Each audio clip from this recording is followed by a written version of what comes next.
നിങ്ങൾക്കറിയാമോ MRI and CT സ്കാനുകളുടെ difference?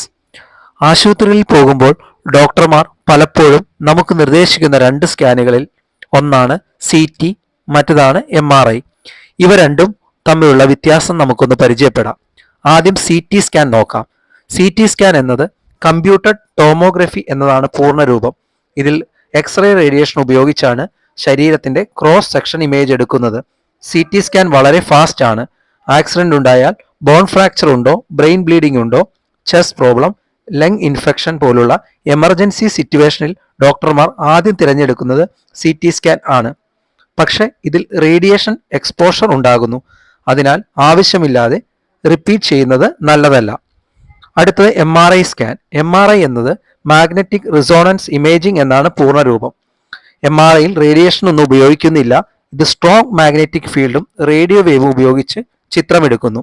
Brain, spinal cord, nerve, ligament, muscle, joint, soft tissues ഇവയുടെ problem കാണാൻ MRI വളരെ clear ആണ്. Tumour, slip disc, ligament tear, brain nerve issues ഇവ കണ്ടെത്താൻ MRI കൂടുതൽ accurate ആണ്. പക്ഷേ MRI സ്കാൻ ടൈം കൂടുതൽ എടുക്കും. മെഷീന്റെ ഉള്ളിൽ 20 മുതൽ 40 മിനിറ്റ് വരെ കിടക്കേണ്ടി വരും. മെറ്റൽ ഇംപ്ലാന്റ്, പേസ് മേക്കർ ഉള്ള ആളുകൾക്ക് MRI സ്കാൻ സാധാരണയായി അനുവദിക്കാറില്ല. ഏത് സ്കാൻ ചെയ്യണമെന്ന് നമ്മൾ തന്നെ തീരുമാനിക്കരുത്. പേഷ്യന്റിന്റെ പ്രോബ്ലം, അർജൻസി, സേഫ്റ്റി ഇവ നോക്കിയാണ് ഡോക്ടർ ഇവയെ തീരുമാനിക്കുന്നത്.